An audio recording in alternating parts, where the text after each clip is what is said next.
আমার বাবা যখন বুঝতে পারে আমার সন্তানটা দুনিয়া থেকে চলে গেছে, আমার মাও যখন বুঝতে পারে সন্তানটা দুনিয়া থেকে চলে গেছে, এমন আলিশান খাটের মধ্যেও যদি আমি শুয়ে থাকি, আমাকে সাথে সাথে খাট থেকে নামায় ফেলবে। কথা বলেন ঠিক কিনা? খাটের থেকে নামায় মুখটা ঢেকে ফেলবে। যেই বাবা যেই মা সন্তানের মুখটা দেখলে অন্তরটা শীতল হয়ে যায়, যেই বাবা অন্তরটা শীতল করে ফেলে সন্তানকে এক নজর দেখলেই, বাইরে থেকে আসার সাথে সাথেই ছোট্ট সন্তানটা আমার আপনার দিকে বাবা বাবা বলে চিৎকার করে আসতে থাকতো। চোখ দুইটা বন্ধ হয়ে যাওয়ার সাথে সাথেই সেই সন্তানটাও আপনার আমার কাছে আসে না, বাবা আসে না, মা আসে না, স্ত্রীও দূর হয়ে যায়, খাটের থেকে ফ্লোরের মধ্যে শোয়ায় দেয়। ফ্লোরের মধ্যে শুয়ে দিয়ে সবাই দুই ফোঁটা চোখের পানি ফেলতে থাকে আর আপনার আমার জন্য বাস কাটতে থাকে। কথা বলেন ঠিক কিনা? দুনিয়ার কোনো আপনজন এমন থাকে না আমার এই মানুষটাকে, আমার এই প্রিয় মানুষটাকে এই খাটের মধ্যেই রেখে দাও, এই বিছানার মধ্যেই রেখে দাও, এমন একজন আপনজন বের হয় না। সমস্ত মানুষেরা বাস কাটতে চলে যায়, কেউ কাফনের কাপড় কিনতে চলে যায়, এমন করে আমাকে তাড়াতাড়ি দুনিয়া থেকে বিদায় করে কবরস্থ করার জন্য ব্যস্ত হয়ে পড়ে। আল্লাহ রাব্বুল আলামিন ডাক দিয়া বলে, বান্দা তুমি যদি দুনিয়াতে নেক আমল করো জান্নাত পাইবা, দুনিয়াতে যদি বদ আমল করো তো জাহান্নাম পাইবা। আল্লাহ রাব্বুল আলামিন পবিত্র কুরআনুল কারীমের মধ্যে বলেন, কুল্লু নাফসিন যায়িকাতুল মাউত। আল্লাহ রাব্বুল আলামিন বলেন, কুল্লু নাফসিন যায়িকাতুল মাউত, প্রত্যেকটা প্রাণীকেই মৃত্যুর স্বাদ আস্বাদন করতে হবে, প্রত্যেকটা প্রাণীকেই মৃত্যুবরণ করতে হবে।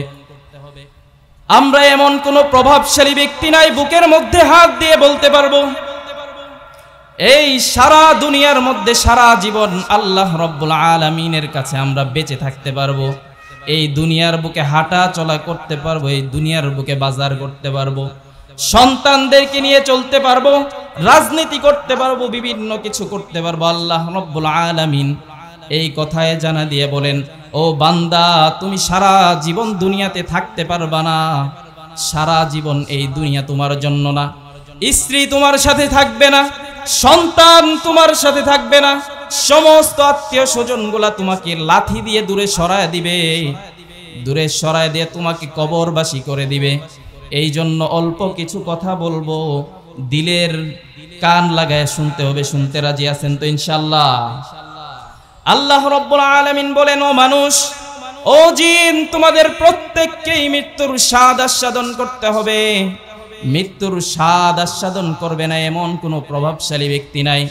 সারা বিশ্বের প্রভাবশালী প্রেসিডেন্ট ডোনাল্ড ট্রাম্পকেও যদি বুকে হাত দিয়ে বলতে বলা হয়, ও ডোনাল্ড ট্রাম্প তুমি বলো, তোমার এত প্রভাব প্রতিপত্তি আছে, সারা জীবন তুমি এই দুনিয়ার মধ্যে থেকে যাবা, তোমার জীবনটাকে সারা জীবন আজীবনের জন্য করে চির অমর করে নাও।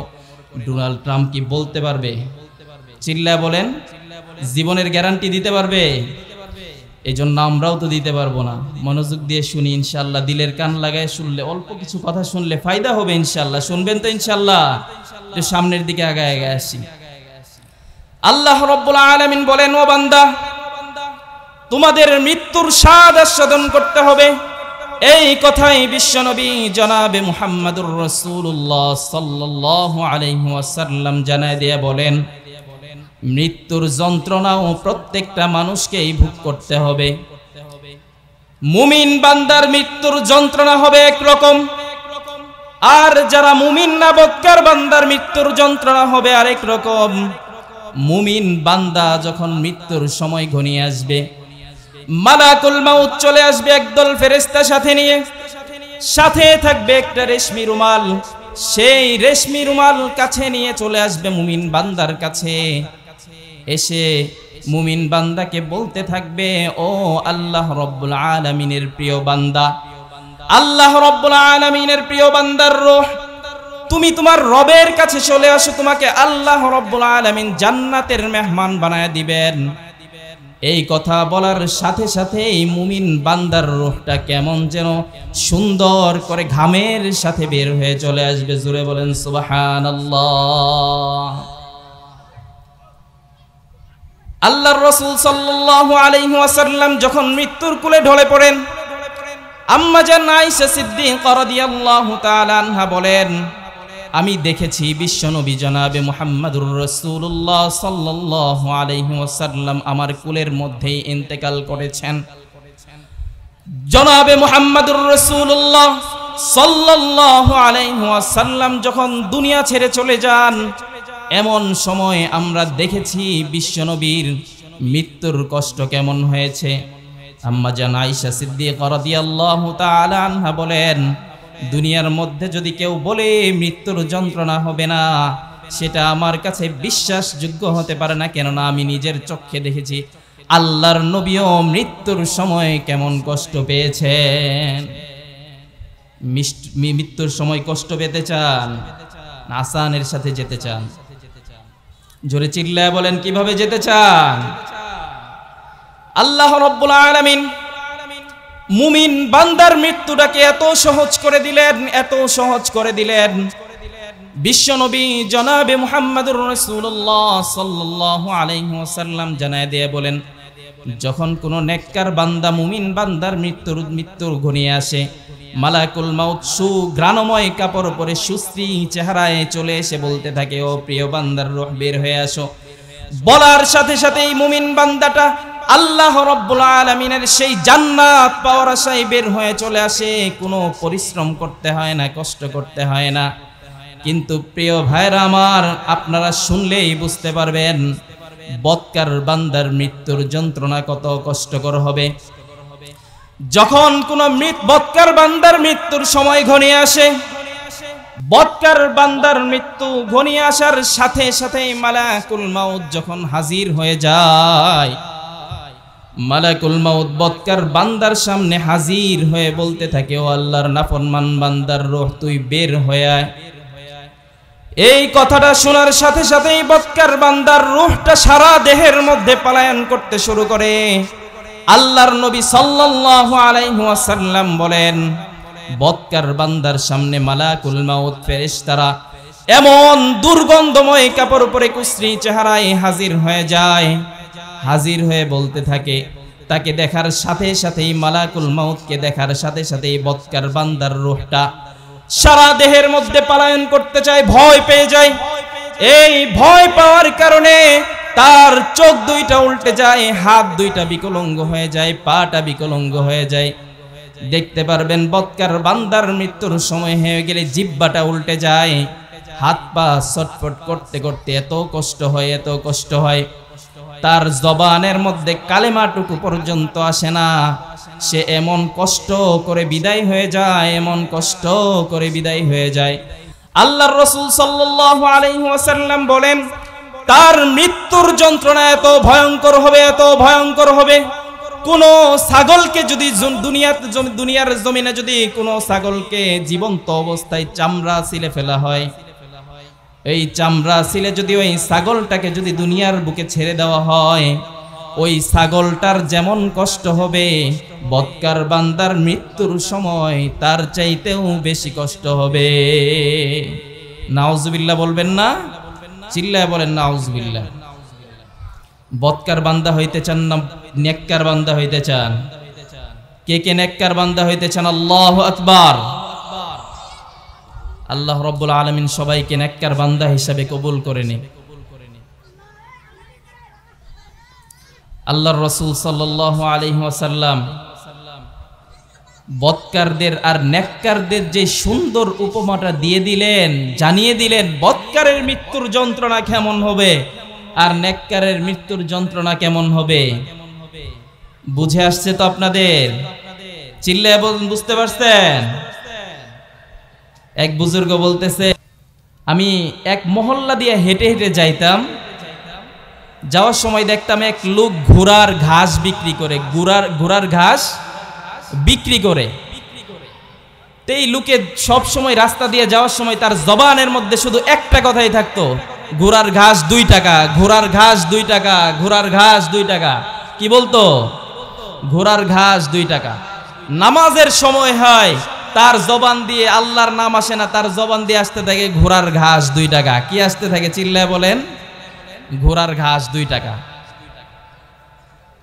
অন্যান্য ইবাদতের সময় হয়ে যায়, 5 ওয়াক্ত নামাজ কোন দিক দিয়ে চলে যাচ্ছে তার খবর নাই, সে ঘোড়ার ঘাস বিক্রি করতে ব্যস্ত হয়ে গেছে। সে শুধু বলতে থাকে ঘোড়ার ঘাস 2 টাকা, ঘোড়ার ঘাস 2 টাকা। ওই বুজুর্গ বলতেছেন, তার যখন মৃত্যুর সময় চলে আসছে, তার সন্তানরা তার কানের মধ্যে গিয়ে বলে, ও বাবা, সুন্দর করে বলো না লা ইলাহা ইল্লাল্লাহ। মৃত্যুর সময় তার যখন সারা দেহটা ছটফট করা শুরু হয়ে গেছে, সে আর লা ইলাহা বলতে পারে না, সে বলে ঘোড়ার ঘাস 2 টাকা। কি বলে? চিল্লায় বলেন। ঘোড়ার ঘাস 2 টাকা। এই জন্য এই জিন্দেগিতে আমরা যারা বেঁচে আছি, আল্লাহ রব্বুল আলামিন আমাদেরকে ছোট্ট একটা জীবন দিলেন। কত বড় জীবন দিলেন? ছোট্ট একটা জীবন দিলেন। আল্লাহ রব্বুল আলামিন আমাদেরকে এই ছোট্ট জীবনটা দিলেন। আল্লাহ রব্বুল আলামিন এই জীবনটা দিয়ে আমাদেরকে তার দাসত্ব করার জন্য বলে দিলেন। আল্লাহ রব্বুল আলামিনের দাসত্ব করার জন্য দুনিয়াতে পাঠায়া দিলেন। অথচ আমরা এই দুনিয়ার মধ্যে সেই ঘোড়ার ঘাস 2 টাকা বিক্রি করি। কথা বলেন ঠিক কিনা? চিল্লায় বলেন ঠিক কিনা? আমরাও তো কাজে কর্মে বিভিন্নভাবে ব্যস্ত থাকি। এই ব্যস্ততার মাঝখানে নামাজের সময় হয়ে গেলে কি নামাজ পড়তে যায়? চিল্লায় বলেন। দোকানটা আছে, দোকানের মধ্যে 2টা কাস্টমার চলে আসবে, এই পণ্যের দাম হচ্ছে 100 টাকা। জিজ্ঞে ভাই এটা কত? 100 টাকা। এটা কত? 150 টাকা। এই ব্যস্ততার মধ্যে যদি আল্লাহ রব্বুল আলামিন যদি আমাদেরকে মৃত্যুর ফাইসালা দিয়ে দেন, মালাকুল মাউত যদি আমাদের সামনে হাজির হয়ে যায়, যখন আমাদের সন্তান যাদেরকে আমরা মাদ্রাসায় পড়াচ্ছি, সে কানের কাছে গিয়ে বলবে, বাবা একবার বলো না লা ইলাহা ইল্লাল্লাহ, তখন আমাদের মুখের থেকেও যদি হঠাৎ বের হয়ে যায়, এই ক্রিমের দাম 100 টাকা, ওই ক্রিমের দাম 200 টাকা। কয়রবাজারের ব্যবসায়ী এমন আছে না নাই? আছে। নামাজের টাইমে সবাইকে দোকান বন্ধ করে চলে যায়। আল্লাহ রব্বুল আলামিন বলেন, আমি ওই সমস্ত বান্দাদের জন্য এমন এক জায়গা বানায় রাখছি। আল্লাহ রব্বুল আলামিন পবিত্র কুরআনুল কারীমের মধ্যে জানায় দিয়ে বলেন, ওয়ালাকাদ যারানা লিজাহান্নামা কাসীরাম মিনাল জিন্নি ওয়াল ইনস। আল্লাহ রব্বুল আলামিন বলেন, আমি অধিক সংখ্যক লোকের জন্য জাহান্নাম, অধিক সংখ্যক মানুষ এবং জিনের জন্য জাহান্নামটাকে প্রস্তুত করে রাখছি। আল্লাহ রব্বুল আলামিন বলেন, কেমন মানুষের জন্য প্রস্তুত করে রাখলাম শুনবা নাকি তোমরা? আল্লাহ রব্বুল আলামিন এবার বলেন, লাহুম কুলুবুন লা ইয়াফকাহুনা বিহা ওয়া লাহুম আ'য়ুনুন লা ইউবসিরুনা বিহা ওয়া লাহুম আযানুন লা ইয়াসমাউনা বিহা। আল্লাহ রব্বুল আলামিন বলেন, তুমি বান্দার মধ্যে আমি এমন একটা কলব দিয়ে দিলাম, এমন একটা হৃদয় দিয়ে দিলাম, যেই হৃদয় দিয়ে তোমার ভালো মন্দ বিচার করার ক্ষমতা আমি আল্লাহ রব্বুল আলামিন দিয়ে দিলাম। এমন একটা হৃদয় দেওয়ার পরেও তুমি বান্দা এই হৃদয় দিয়ে কুলুবুল লা ইয়াফকাহুনা বিহা, তুমি ভালো মন্দ বিচার করতে পারো না। ওয়ালাহুম আ'য়ুনুন লা ইউবসিরুনা বিহা, আমি আল্লাহ রব্বুল আলামিন তোমাকে 2টা চক্ষু দিয়ে দিলাম, এই চক্ষু দিয়েও তুমি সুন্দর জিনিস দেখতে পারো না, আল্লাহর নিয়ামত দেখতে পারো না। এমন সব কুশ্রী জিনিস দেখতে থাকো, এমন সব বাজে জিনিস তুমি দেখতে থাকো। আমি আল্লাহ রব্বুল আলামিন তোমাদের জন্য, বান্দাদের জন্য এই জাহান্নামটাকে প্রস্তুত করে দিলাম। এবার আল্লাহ রব্বুল আলামিন বলেন, ওয়ালাহুম আ'য়ুনুন লা ইউবসিরুনা বিহা ওয়া লাহুম আযানুন লা ইয়াসমাউনা বিহা। আমি আল্লাহ রব্বুল আলামিন তোমাকে 2টা কান দিলাম, এই 2টা কান দিয়ে তুমি দুনিয়ার সমস্ত গুনাহের কাজগুলো শুনতেছো, দুনিয়ার সমস্ত কিছু শোনো। আল্লাহ রব্বুল আলামিনের নিয়ামতের কথা, বরত্বের কথা, মহত্বের কথা যদি তোমার কানের মধ্যে চলে আসে, আমি আল্লাহ রব্বুল আলামিনের কথাগুলি তোমার কাছে ভালো লাগে না, আমার কথা তোমার ভালো লাগে না, অথচ শয়তান যখন তোমার ভিতরে কুমন্ত্রণা দিয়ে দেয়, সুন্দর ডিজে গান তোমার কানের মধ্যে লাগায়া দেন, এই গানটাকে তুমি মজা করে শুনতে থাকো। আল্লাহ রাব্বুল আলামিন বলেন, ওয়ালাকাদ যারানা লিজাহান্নামা কাসীরাম মিনাল জিন্নি ওয়াল ইনস। অধিক সংখ্যক এমন লোকদের জন্য আমি আল্লাহ রাব্বুল আলামিন জাহান্নামটাকে বানায় রাখলাম। এই জাহান্নামে কি আমরা যাইতে চাই? কোথায় যাইতে চাই? জান্নাতে যাইতে চাই। এই জান্নাতে যাওয়ার জন্য আল্লাহ রাব্বুল আলামিন মুমিনদেরকে মৃত্যুর সময় মৃত্যুর যন্ত্রণা কমায়া দিলেন, মৃত্যুটাও আসানের সাথে দিয়ে দিলেন। কিন্তু বদকার বান্দাদের জন্য এমন এক জাহান্নামের ব্যবস্থা আল্লাহ রাব্বুল আলামিন করে দিলেন। জান্নাতে যাইতে চান না জাহান্নামে যাইতে চান? কোথায় যাইতে চান? লক্ষ্য করলে বুঝতে পারবেন, নেককার বান্দার রূহটাকে যখন মালাকুল মাউত কবজ করে আসমানের দিকে নিয়ে যাবে, নিয়ে যাওয়ার সাথে সাথে তাই নেককার বান্দার রূহটা থেকে এমন খুশবু বের হবে, এমন সুঘ্রাণ বের হইতে থাকবে। আসমানের ফেরেশতারা একজন আরেকজনের সাথে আলোচনা করতে থাকবে, কেমন একটা বান্দা আসতেছে, আল্লাহ রাব্বুল আলামিনের একটা প্রিয় বান্দাকে নিয়ে আসা হইতেছে। সে অমুকের ছেলে, অমুক ছিল, দুনিয়াতে আল্লাহ রাব্বুল আলামিনের দাসত্বে কাটিয়েছে। আল্লাহ রাব্বুল আলামিনের পক্ষ থেকেও ঘোষণা আসবে, আমার এই বান্দাকে জান্নাতের অন্তর্ভুক্ত করে দাও। জোরে বলেন সুবহানাল্লাহ। এবার বদকার বান্দাটাকে যখন আসমানের দিকে নিয়ে যাওয়া হবে, আসমানের ফেরেশতারা নাক ধরে ফেলবে, ধরে বলতে থাকবে, বদকার বান্দাটাকে নিয়ে আসছো, আল্লাহর নাফরমান বান্দাটাকে নিয়ে আসছো। এর দুর্গন্ধের জ্বালাই তো আসমানে টিকা যায় না, এর দুর্গন্ধে থাকা যায় না, এমন কোন নাফরমান বান্দা, অমুকের ছেলে অমুক আসতেছে। আল্লাহ রাব্বুল আলামিনের এই নাফরমান বান্দার ব্যাপারেও ঘোষণা আসবে, এই বান্দাটাকে জাহান্নামের অন্তর্ভুক্ত করে দাও। আল্লাহ রাব্বুল আলামিন মুমিন বান্দাকে মৃত্যু হওয়ার সাথে সাথে এমন ঘোষণা দিয়ে দিচ্ছেন, আমাদের যখন মৃত্যু হয়ে যায়, মৃত্যু হওয়ার সাথে সাথেই চোখ দুইটা বন্ধ হয়ে যাওয়ার সাথে সাথে কেমন যেন সারা দুনিয়া থেকে আমি বিচ্ছিন্ন হয়ে গেলাম, সারা দুনিয়া থেকে আলাদা হয়ে গেলাম। চোখ দুইটা বন্ধ হয়ে যায়, হওয়ার সাথে সাথেই যখন টের পেয়ে যায় বাড়ির মানুষেরা, আমার সন্তান যখন বুঝতে পারে আমার বাবাটা দুনিয়া থেকে চলে গেছে, আমার স্ত্রী যখন বুঝতে পারে আমার স্বামী দুনিয়া থেকে চলে গেছে, আমার বাবা যখন বুঝতে পারে আমার সন্তানটা দুনিয়া থেকে চলে গেছে, আমার মাও যখন বুঝতে পারে সন্তানটা দুনিয়া থেকে চলে গেছে, এমন আলিশান খাটের মধ্যেও যদি আমি শুয়ে থাকি, আমাকে সাথে সাথে খাট থেকে নামায় ফেলবে। কথা বলেন ঠিক কিনা? খাটের থেকে নামায় মুখটা ঢেকে ফেলবে। যেই বাবা যেই মা সন্তানের মুখটা দেখলে অন্তরটা শীতল হয়ে যায়, যেই বাবা অন্তরটা শীতল করে ফেলে সন্তানকে এক নজর দেখলেই, বাইরে থেকে আসার সাথে সাথেই ছোট্ট সন্তানটা আমার আপনার দিকে বাবা বাবা বলে চিৎকার করে আসতে থাকতো। চোখ দুইটা বন্ধ হয়ে যাওয়ার সাথে সাথেই সেই সন্তানটাও আপনার আমার কাছে আসে না, বাবা আসে না, মা আসে না, স্ত্রীও দূর হয়ে যায়, খাটের থেকে ফ্লোরের মধ্যে শোয়ায় দেয়। ফ্লোরের মধ্যে শোয়ায় দিয়ে সবাই দুই ফুটা চোখের পানি ফেলতে থাকে, আর আপনার আমার জন্য বাস কাটতে থাকে। কথা বলেন ঠিক কিনা? দুনিয়ার কোনো আপনজন এমন থাকে না, আমার এই মানুষটাকে, আমার এই প্রিয় মানুষটাকে এই খাটের মধ্যেই রেখে দাও, এই বিছানার মধ্যেই রেখে দাও, এমন একজন আপনজন বের হয় না। সমস্ত মানুষেরা বাস কাটতে চলে যায়, কেউ কাফনের কাপড় কিনতে চলে যায়, এমন করে আমাকে তাড়াতাড়ি দুনিয়া থেকে বিদায় করে কবরস্থ করার জন্য ব্যস্ত হয়ে পড়ে। আল্লাহ রাব্বুল আলামিন ডাক দিয়া বলে, বান্দা তুমি যদি দুনিয়াতে নেক আমল করো জান্নাত পাইবা, দুনিয়াতে যদি বদ আমল করো তো জাহান্নাম পাইবা।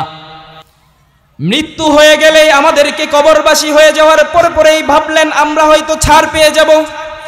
আল্লাহ রাব্বুল আলামিন এক কবরের মধ্যে এমন এক বিশাল জগৎ বানায় রাখছেন, এই জগৎটা এত ভয়ঙ্কর হবে, এত ভয়ঙ্কর হবে।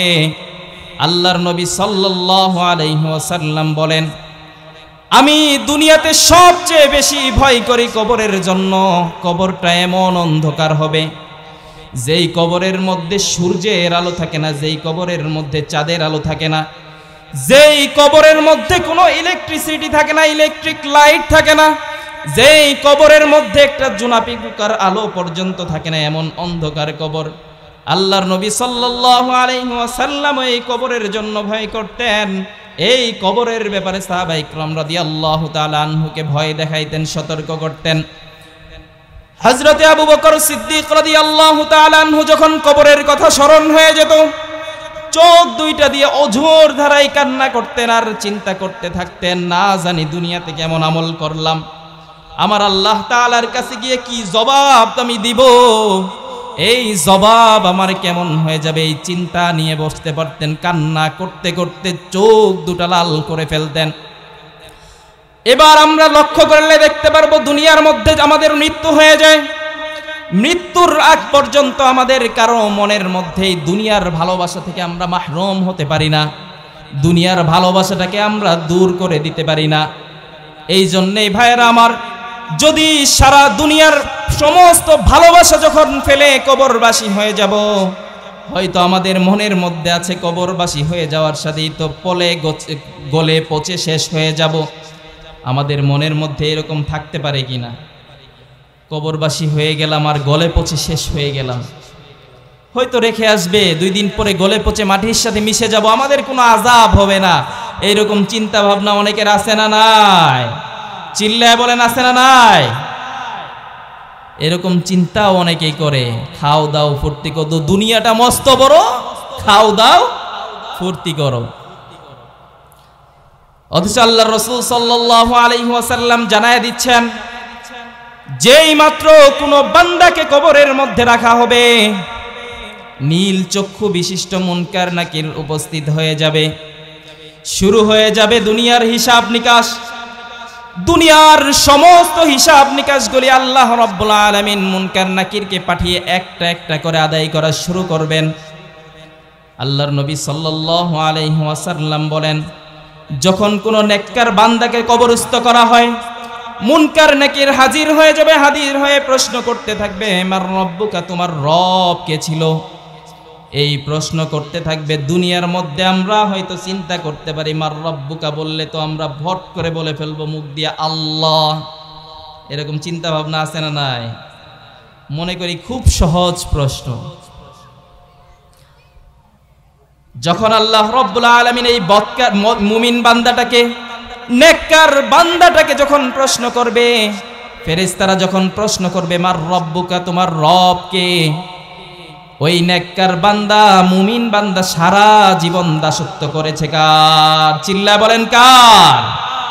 সারা জীবন আল্লাহ রাব্বুল আলামিনের দাসত্ব করেছে। আল্লাহ রাব্বুল আলামিনের প্রত্যেকটা হুকুম আহকামকে সে পুঙ্খানুপুঙ্খানুভাবে আদায় করেছে। আল্লাহ রাব্বুল আলামিনের হুকুম আহকামগুলি আদায় করে করে সারা জিন্দেগিটা কাঁদিয়ে কবরবাসী হয়ে গেছে। এবার আল্লাহ রাব্বুল আলামিনও খুশি হয়ে যাবেন। কবরের মধ্যে বান্দা সাথে সাথে উত্তর দিয়ে বলবে, আমার রব হচ্ছে আল্লাহ। সবাই একবার চিল্লায় বলেন না, রব হচ্ছে আল্লাহ। আল্লাহর নামটা আরো জোরে চিল্লায় বলেন আল্লাহ, আরো জোরে চিল্লায় বলেন আল্লাহ। এবার 2 নাম্বার প্রশ্ন করবে, ওমান নাবিয়ুকা, ওমান নাবিয়ুকা, এই প্রশ্ন করবে তোমার নবী কে ছিল? সারা জীবন দুনিয়ার মধ্যে আব্রাহাম লিঙ্কনের আদর্শ লালন করেছি, অমুক নায়কের আদর্শ লালন করেছি, অমুক নেতার আদর্শ লালন করেছি, এমন লোক হইলে তো আল্লাহর রাসূল সাল্লাল্লাহু আলাইহি ওয়াসাল্লামকে কবরের মধ্যে চিনানো জানা যাবে না। মা হাদার রাজুলুল্লাযী বুইসা ফীকুম, অন্য আরেক বর্ণনায় এমনটা আসছে, আল্লাহর রাসূল সাল্লাল্লাহু আলাইহি ওয়াসাল্লামকে দেখায় প্রশ্ন করা হবে, এই লোককে যাকে দুনিয়াতে তোমাদের জন্য পাঠানো হয়েছিল? নেককার বান্দাটা সাথে সাথে চিনে ফেলবে, কারণ সারা জীবন আল্লাহর রাসূল সাল্লাল্লাহু আলাইহি ওয়াসাল্লামের আদর্শ নিজের মধ্যে ধারণ করেছে। কথা বলেন ঠিক কিনা? কার আদর্শ ধারণ করেছে? চিল্লায় বলেন, কার আদর্শ ধারণ করেছে? আল্লাহর রাসূলের সাল্লাল্লাহু আলাইহি ওয়াসাল্লামের আদর্শ ধারণ করেছে। সাথে সাথে বান্দা উত্তর দেওয়া শুরু করে দিবে, আমার নবী ছিল মুহাম্মাদুর রাসূলুল্লাহ সাল্লাল্লাহু আলাইহি ওয়াসাল্লাম। সবাই একবার পড়েন না সাল্লাল্লাহু আলাইহি ওয়াসাল্লাম। এবার 3 নাম্বার প্রশ্ন করবে, ওমান দীনুকা, মা দীনুকা, তোমার দিন কি ছিল? এবার মুমিন বান্দাটা সারা জীবন দিনের উপরে চলেছে, ইসলামের উপরে চলেছে, অন্য কোনো ধর্মকে ভালোবাসে নাই, অন্য কোনো ধর্মকে নিজের মধ্যে লালন করে নাই। আল্লাহ রব্বুল আলামিনের পক্ষ থেকে ঘোষণা আসবে, আল্লাহ রব্বুল আলামিনের পক্ষ থেকে যখন এই বান্দাটা বলে ফেলবে আমার দিন ছিল ইসলাম, যেই ইসলামকে আল্লাহ রব্বুল আলামিন একমাত্র মনোনীত ধর্ম করে দুনিয়াতে পাঠাইলেন, সেই ইসলামের অনুসারী আমি ছিলাম। এবার আল্লাহ রব্বুল আলামিনের পক্ষ থেকে ঘোষণা আসবে, সাদাকা আবদি, সাদাকা আবদি, ফাফরিশু মিনাল জান্নাহ ওয়ালবিসু মিনাল জান্নাহ ওয়াফতাহু লাহু বাবান ইলাল জান্নাহ। আল্লাহ রব্বুল আলামিনের পক্ষ থেকে ঘোষণা আসবে, সাদাকা আবদি, সাদাকা আবদি, আমার এই বান্দা সত্য বলেছে, সত্য বলেছে। তাকে জান্নাত থেকে পোশাক এনে পরিধান করায় দাও, তাকে জান্নাত থেকে বিছানা এনে বিছিয়ে দাও, তার কবর থেকে জান্নাত পর্যন্ত একটা সুড়ঙ্গ করে দাও, এমন একটা সুড়ঙ্গের ব্যবস্থা করে দিবে। আল্লাহর রাসূল সাল্লাল্লাহু আলাইহি ওয়াসাল্লাম বলেন, তাকে তার কবর থেকে জাহান্নামের দিকেও একটা সুড়ঙ্গ করে দেখানো হবে। বলা হবে, বান্দা তুমি দেখো, তুমি আল্লাহ রব্বুল আলামিনের ইবাদতগুলো না করলে, আল্লাহ রব্বুল আলামিনের হুকুম আহকামগুলি যদি না পালন করতা, আল্লাহ রব্বুল আলামিনের হুকুম আহকামগুলিকে তুমি যদি ছেড়ে দিতা, তাহলে তোমাকে ওই ভয়ঙ্কর জাহান্নামের দিকে রাখা হতো। এই দেখে দেখে বান্দা আফসোস করে বলতে আর শুকরিয়া আদায় করতে থাকবে, বলতে থাকবে আলহামদুলিল্লাহ, আল্লাহ রব্বুল আলামিনের ইবাদত করার কারণে আল্লাহ রব্বুল আলামিন আমাকে জান্নাত থেকে একটা সুড়ঙ্গ করে দিলেন। এই জান্নাতের সুড়ঙ্গ হওয়ার পাশাপাশি আল্লাহ রব্বুল আলামিন এই কবরটাকে এত প্রশস্ত করে দিবেন, এত প্রশস্ত করে দিবেন, মুমিন বান্দা 2 চোখ দিয়ে দেখতে থাকবে, 2 চোখ দিয়ে কবরটা দেখতে থাকবে, 2 চোখ তার যত দূর পর্যন্ত যাইতে থাকে, সে তার কবরটাকে আল্লাহ রব্বুল আলামিন এত বড় প্রশস্ত বানায় দিবেন। সুবহানাল্লাহ, আরো জোরে চিল্লায় বলেন সুবহানাল্লাহ।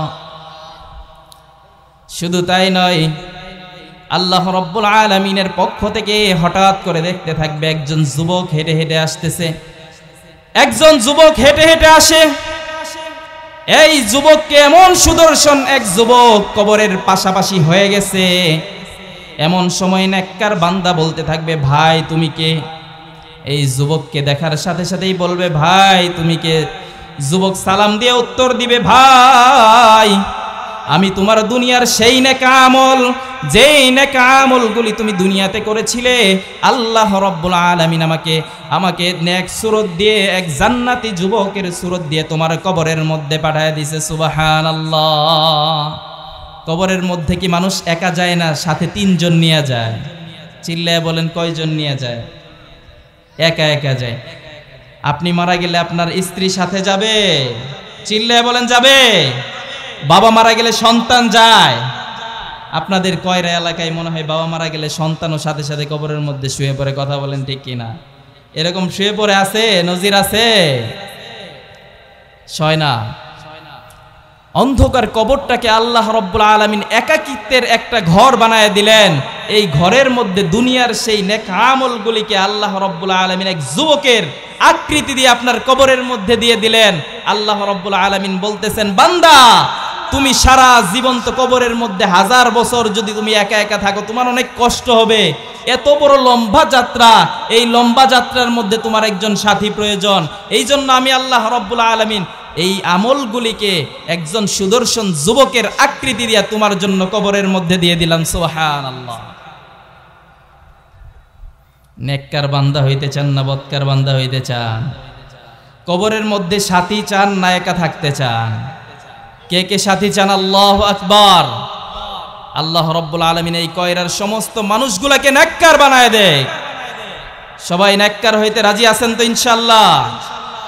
বদকার হওয়া যাবে না, কারণ বিশ্বনবী জনাবে মুহাম্মদুর রাসূলুল্লাহ বদকারদের ব্যাপারে এমন ভয়ঙ্কর দুঃসংবাদ দিলেন।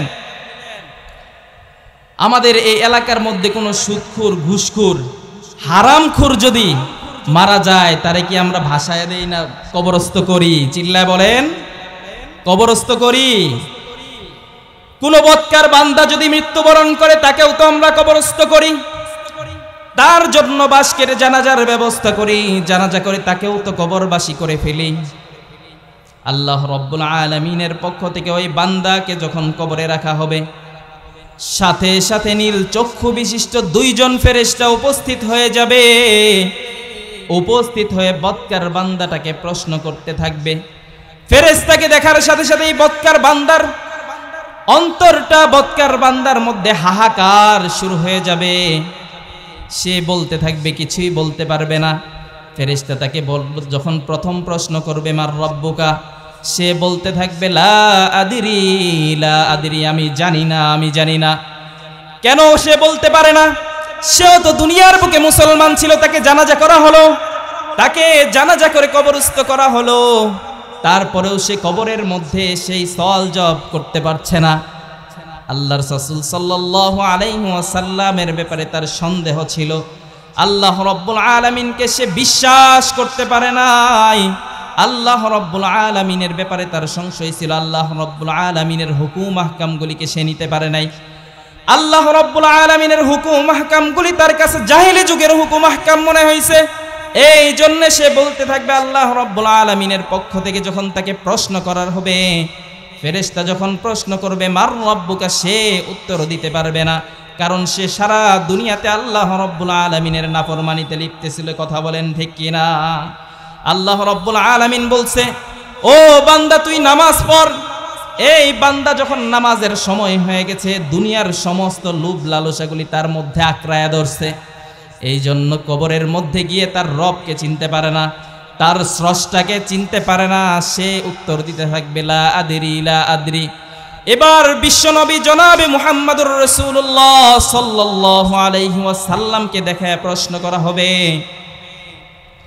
এই লোক কে ছিল যাকে তোমাদের কাছে পাঠানো হয়েছিল?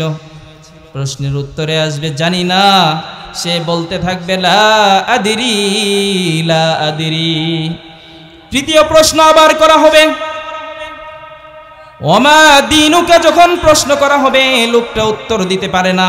কেমন করে উত্তর দিবে? তার কাছে তো ইসলামটাকে ভালো লাগে নাই, তার কাছে ভালো লাগছে অন্য অন্য ধর্মগুলিকে, তার কাছে ভালো লাগছে আল্লাহ রব্বুল আলামিনের বিরুদ্ধাচরণকারীদেরকে, মুশরিকদেরকে তার কাছে ভালো লাগছে, ইহুদিদেরকে তার কাছে ভালো লাগছে। সে বলতে থাকবে লা আদরি, লা আদরি। এই কথা বলার সাথে সাথে আল্লাহ রব্বুল আলামিনের পক্ষ থেকে ঘোষণা চলে আসবে, কাযাবা আবদি, কাযাবা আবদি, ফাফরিশু মিনান নার ওয়ালবিসু মিনান নার ওয়াফতাহু লাহু বাবান ইলান নার। আল্লাহ রব্বুল আলামিনের পক্ষ থেকে ঘোষণা আসবে, আমার এই বান্দা মিথ্যা বলেছে, আমার এই বান্দা মিথ্যা বলেছে। জাহান্নাম থেকে একটা পোশাক এনে পরিধান করায় দাও, জাহান্নাম থেকে তার কবরের মধ্যে একটা বিছানা বিছায়া দাও, জাহান্নামের বিছানা বানায় দাও, তার কবর থেকে জাহান্নাম পর্যন্ত একটা দরজা খুলে দাও, একটা সুড়ঙ্গ করে দাও, যাতে তার কবরটাও জাহান্নাম হয়ে যায়। নাউজুবিল্লাহ বলবেন না?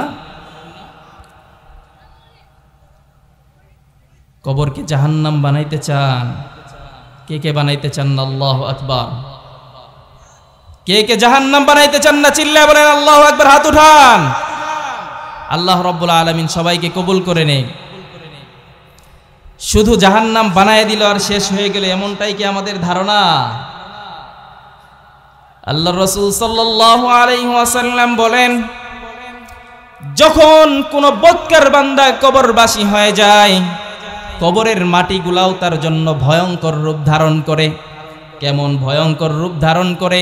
আল্লাহর রাসূল সাল্লাল্লাহু আলাইহি ওয়াসাল্লাম বলেন, দুই পাশের কবরের মাটি ওই বৎকার বান্দাটাকে এমন জোরে চাপ দিতে থাকে, এমন জোরে চাপ দিতে থাকে, দুই পাশের কবরের মাটি এমন জোরে চাপ দিবে রে বান্দা, তোমার সারা দেহটা গলে দুই পাজরের হাড়গুলি একটা আরেকটার মধ্যে এভাবে ঢুকে যাবে। জীবন্ত অবস্থায় কোনো মানুষকে যদি বুকের মধ্যে জোরে চাপ দেওয়া হয়, প্রাণটা চলে যেতে চাই, এমন হয় কিনা? এমন হয়ে যাবে। আল্লাহ রব্বুল আলামিনের পক্ষ থেকে যখন এমন আযাবের ব্যবস্থা হয়ে যাবে, দুই পাশের কবরের মাটি এমন ভাবে চাপ দিয়ে ধরবে, বৎকার বান্দাটা গলে যাওয়ার অবস্থা হয়ে যাবে, এক পাজরের হাড় আরেক পাজরের মধ্যে ঢুকে যাবে। শুধু তাই নয়, আল্লাহর রাসূল সাল্লাল্লাহু আলাইহি ওয়াসাল্লাম বলেন, বিশাল দেহের অধিকারী এক ফেরেশতাকে কবরের মধ্যে নিযুক্ত করে দেওয়া হবে। কানেও শুনে না, চোখেও দেখতে পারে না। আল্লাহর রাসূল সাল্লাল্লাহু আলাইহি ওয়াসাল্লাম বলেন, ওই ফেরেশতা কিছুক্ষণ পর পর বদকার বান্দাটাকে এমন জোরে আঘাত করতে থাকবে, একটা হাতুড়ি দিয়ে এমন জোরে আঘাত করবে, প্রত্যেকটা আঘাতে ওই বদকার বান্দা 70 হাত মাটির নিচে চলে যাবে। আবার আঘাত করা হবে, আবার 70 হাত মাটির নিচ থেকে উঠানো হবে, উঠাইতে থাকবে আর আঘাত করতে থাকবে। এইভাবে একটার পর একটা আঘাত করতে থাকবে। বদকার বান্দাটা 70 হাত মাটির নিচে চলে যাবে। আমাদের মনের মধ্যে প্রশ্ন আসতে পারে, এই হাতুড়িটা কি আমাদের এই লোহা বাড়ি দেওয়ার মতো, ইট ভাঙার হাতুড়ির মতো হবে কিনা? আল্লাহর রাসূল সাল্লাল্লাহু আলাইহি ওয়াসাল্লাম বলেন, ওই হাতুড়িটাকে যদি দুনিয়ার কোনো পাহাড় পর্বতের মধ্যে যদি ওই হাতুড়ি দিয়ে আঘাত করা হতো, দুনিয়ার সেই পাহাড় পর্বতগুলা চূর্ণ বিচূর্ণ হয়ে যেত। আল্লাহ রাব্বুল আলামিনের কাছে ক্ষমা চান। আল্লাহ রাব্বুল আলামিনের কাছে কি জান্নাতবাসী হইতে চান না জাহান্নামবাসী হইতে চান? আল্লাহর হুকুমগুলা কি মাইনা চলবেন ইনশাআল্লাহ? কে কে রাজি আছেন আল্লাহ রাব্বুল আলামিনের সমস্ত হুকুম আহকামগুলিকে মেনে চলবে? আল্লাহু আকবার। আল্লাহ রাব্বুল আলামিনকে হাত দেখায় আমরা বলি, আল্লাহ আমাদেরকে আপনি জান্নাতবাসী করে দিয়েন। আমি কয়রার মানুষদেরকে খুব ভালো করেই চিনতেছি, আমাকে হয়তো অনেকেই চিনেন। এইখানে আমি এখানে মসজিদেই জুমার নামাজ পড়াই শুক্রবার করে, আমার আলোচনা আপনারা অনেকেই শুনেন। আপনাদের প্রতি আমার একটা ভালো ধারণা আছে, এই কয়রার মানুষ জান্নাতি মানুষ একদিন হয়ে যাবে ইনশাআল্লাহ। দোয়া করে এই কয়রার যুবকেরা জান্নাতি যুবক হয়ে যাবে, এই কয়রার মা বোনেরা জান্নাতি মা বোন হয়ে যাবে ইনশাআল্লাহ। কথা বলেন ঠিক কিনা? এই জন্য সব সময় আমাদেরকে ইসলামের পক্ষে ঝান্ডাধারী হতে হবে। এক একজন যুবককে হতে হবে খালিদ বিন ওয়ালিদ রাদিয়াল্লাহু তাআলা আনহুর মতো, এক একজন যুবককে হতে হবে উমর ইবনুল খাত্তাব রাদিয়াল্লাহু তাআলা আনহুর মতো। যুবকরা কারা কারা প্রস্তুত আছেন? আল্লাহু আকবার। রাজি আছেন ইনশাআল্লাহ? আমাদের বাংলাদেশ এমন সুন্দর একটা বাংলাদেশ, আমরা 90% মুসলমানের দেশের মধ্যে বসবাস করি। আপনারা জানেন এই 90% মুসলমানের দেশে আমাদেরকে নিয়ে কত রকম চক্রান্ত করা হয়। আমার জীবনের যতগুলা মাহফিল ছিল, প্রত্যেকটা মাহফিলেই খ্রিস্টান মিশনারি, ইসকন সন্ত্রাসী, এই দুইটা গ্রুপ ছাড়াও আরেকটা কাদিয়ানি, এই তিনটা সম্প্রদায়কে কখনোই আমি ছেড়ে কথা বলি নাই। আমার জীবনের একটা মাহফিল এমন ছিল না, প্রত্যেকটা মাহফিল, প্রত্যেকটা মজলিসে আমি ইসকনের বিরুদ্ধে কথা বলেছি, কাদিয়ানীদের বিরুদ্ধে কথা বলেছি, খ্রিস্টান মিশনারির বিরুদ্ধে কথা বলেছি। এই 90% মুসলমানের দেশে গত কয়েকদিন থেকে আপনারা দেখতে পাচ্ছেন আমাদের এই দেশে ইসকন নামক এক সন্ত্রাসী গোষ্ঠী, জঙ্গি সংগঠন বাংলাদেশে মাথা আচারা দিয়ে উঠেছে, যারা আমাদের মুসলমানদেরকে কেমন যেন উতাল পাতাল করা শুরু করে দিয়েছে। কথা বলেন ঠিক কিনা? আমরা দেখেছি এই ইসকন সন্ত্রাসীরা গত বছর চট্টগ্রামে ইসকন সন্ত্রাসী চিন্ময় দাসের গ্রেফতার করানোর পর তার বিপক্ষে আমাদের এক অ্যাডভোকেট আলিফ দাঁড়িয়ে যাওয়ার কারণে, এই চিন্ময় দাসের বিরুদ্ধে দাঁড়ানোর কারণে ইসকন সন্ত্রাসীরা আমাদের মুসলিম ভাই আলিফকে হত্যা করেছে। কথা বলেন ঠিক কিনা? শুধু তাই নয়, এই 90% মুসলমানের দেশে আলিফকে হত্যা করা হলো, দৃশ্যমান কোনো বিচার আমাদেরকে এই দেশের শাসনকর্তারা দেখাইতে পারল না। বুকের মধ্যে খুব কষ্ট লাগে।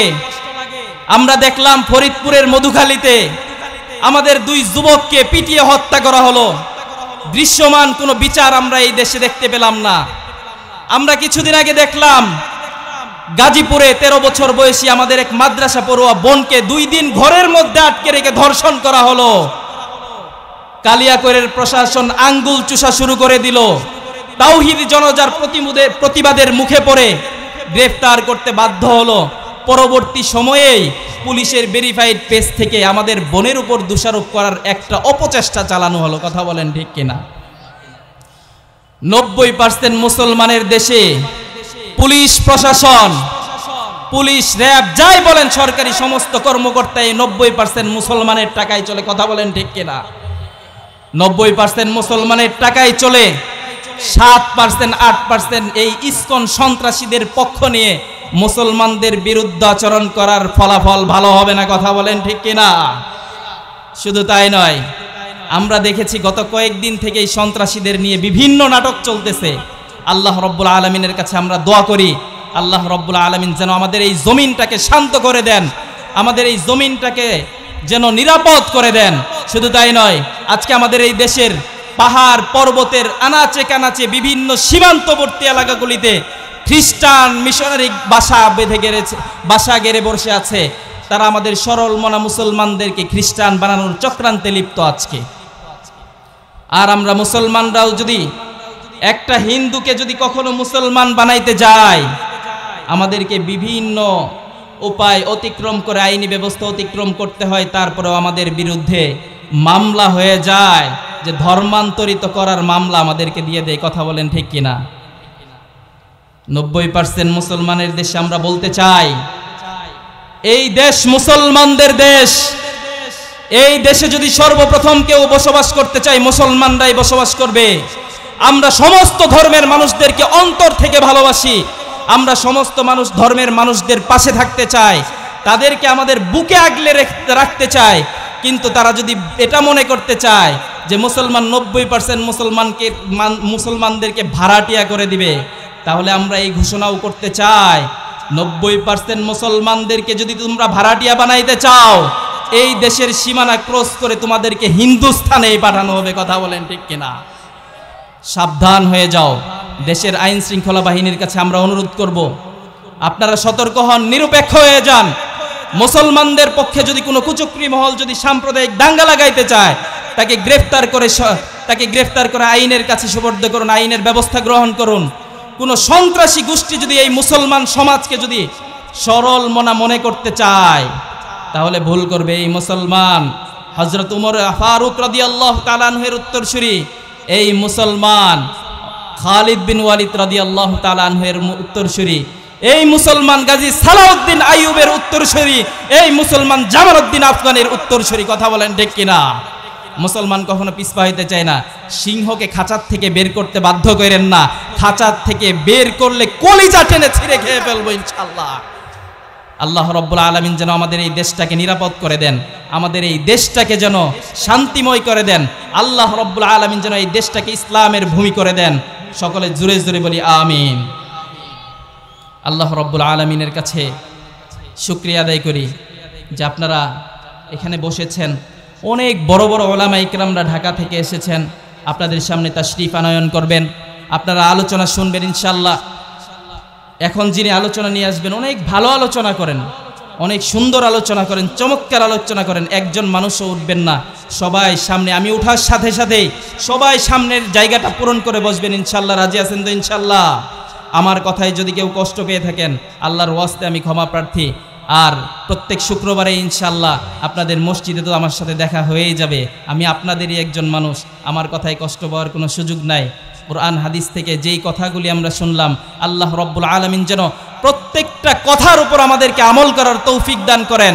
আমাদের প্রত্যেককে যেন মুমিন মুত্তাকি আল্লাহ রব্বুল আলামিন বানায় দেন, এবং কি কিয়ামতের ময়দানে যেন হাস্যোজ্জ্বল চেহারা নিয়ে যেন উপস্থিত হইতে পারি। এই চেষ্টা চালিয়ে আমরা ইনশাআল্লাহ যাব, ইনশাআল্লাহ মৃত্যু পর্যন্ত। ঠিক আছে? রাজি আছেন তো ইনশাআল্লাহ? আল্লাহ রব্বুল আলামিন যেন আমাদের সবাইকে জান্নাতি মানুষ বানায় দেন। আজকে সংক্ষিপ্ত কথায় আমাকে বলতে হলো, আমি এখনই চলে যাব। আমার জন্য সবাই দোয়া করবেন, আমি আপনাদের জন্য দোয়া করি, এলাকাবাসীর জন্য দোয়া করি, আমার জন্য আপনারা এলাকাবাসী সবাই দোয়া করবেন। আল্লাহ রব্বুল আলামিন যেন আমার ইলমের মধ্যে বরকত দিয়ে দেন, আমার জীবনের মধ্যে যেন বরকত দিয়ে দেন। অনেক স্বপ্ন, অনেক আকাঙ্ক্ষা, অনেক কিছু আছে, আল্লাহ রব্বুল আলামিন যেন কবুল করেন। সবাই বলেন আমিন। ওয়া আখিরু দাওয়ানা আলহামদুলিল্লাহি রাব্বিল আলামিন। ওয়াসসালামু আলাইকুম ওয়া রাহমাতুল্লাহি ওয়া বারাকাতুহু।